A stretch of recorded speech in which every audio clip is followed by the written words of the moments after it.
The Poetry of a Teenage Prodigy. Welcome to Strip Coverlet, where we squeeze the bigger picture out of literature. I'm Adrian Ford, and we are here for another poetry discussion, which will appear in two separate playlists here on the channel. Number one being the poetry discussion playlist, now approaching 600 poems strong, and number two being the Reading in a Winter Wonderland playlist, which is a playlist for December 2024 as we explore the themes of winter. The poem in question today, To a Wreath of Snow by Emily Bronte. It reads as such. O transient voyager of heaven, O silent sign of winter skies, what adverse wind thy sail has driven to dungeons where a prisoner lies? Methinks the hands that shut the sun so sternly from this morning's brow might still their rebel task have done, and checked a thing so frail as thou.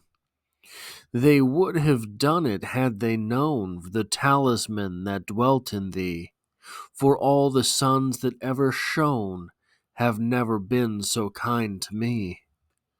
For many a week and many a day my heart has weighed with sinking gloom, when morning rose in morning gray and faintly lit my prison room. But angel-like, when I awoke, thy silvery form so soft and fair, shining through darkness, sweetly spoke of cloudy skies and mountains bare. The dearest to a mountaineer who all life long has loved the snow that crowned his native summits drear better than greenest plains below. In voiceless, soulless messenger, thy presence waked a thrilling tone that comforts me when thou art here and will sustain me when thou art gone. So, just a little bit of the story about this poem. Apparently, Emily's sister had taken ill, and this poem was written for her in the voice of a fictional character shared by the two. Now, that is certainly interesting, but I don't think that it's necessary when trying to extract meaning from a poem, because I think that all of that sort of stuff is extraneous, right? Everything, in my opinion, everything we have to enjoy the poem, everything we have to get purchase on the poem, everything we have to have in order to get something from the poem is in the poem. And for me, that argument comes in most of the way through this poem. The thing I want to talk about here is this. The dearest to a mountaineer who all life long has loved the snow that crowned his native summits drear, better than greenest plains below. We have a speaker here who is self-identifying as a prisoner of some sort. We don't know strictly from the reading of the poem. Maybe it's in that other fictional take from the sisters. We don't know if this is a literal prisoner or a metaphorical prisoner. Either way, the sort of subject is the same, someone who is without their freedom. Let's take one more look at this stanza, and we'll take a look at the stanza in the context of the fact that the poem itself is about the beauty of snow.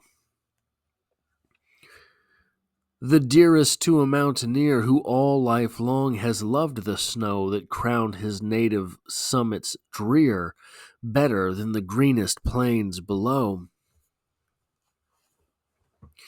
The argument here is that this mountaineer has taken the snow for granted. He loved the snow his whole life long, but in doing so, he has taken it for granted. It has become a mundane part of his world, much in the same way that our speaker had taken for granted freedom, had taken for granted liberty, had taken for granted all of those things that you would associate with just living your life. And there's another thing which kind of ties into both the biographical information as well as the sentiment in the poem itself, and it's this. One thing that you will get throughout literature whenever someone has died in literature and our author is writing for a sister who is ill, one of the things that you will find almost inevitably after a character has survived a loved one is this stark realization that the world keeps going. The stark realization that even though my loved one died, no one else is affected.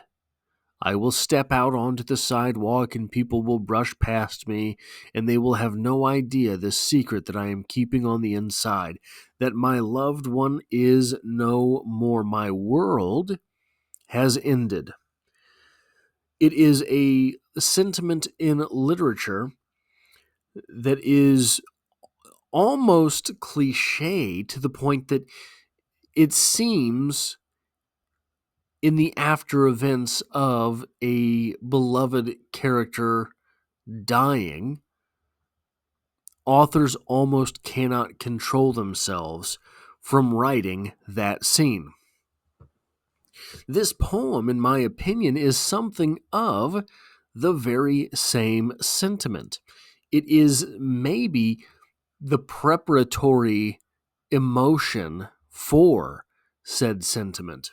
Our speaker seems to be projecting into the future a great stilling of the heart. And it makes me wonder, you read poems like this, and beautiful things make us nostalgic when things are bad. You are having a bad day. You're having a terrible week. You're having the worst month of your life. And then you hear on the radio your mother's favorite song. Boy, my mother used to love that song when I was in middle school. It makes you nostalgic, and it puts you in a different place than the fact that everything in your world is crashing. But do bad things make us nostalgic when things are beautiful? Is it the same track, the same emotional track? You are having a good day. You just got a raise. It's payday. You picked up some red vines on the drive home. And all of a sudden, that song that you shared with your ex is on the radio. And she really did you dirty. But you're going to sit there and listen to that song anyway.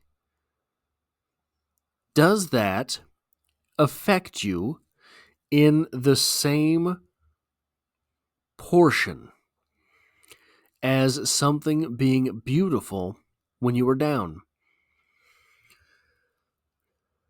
What about when you're already down and you hear that same song from your ex?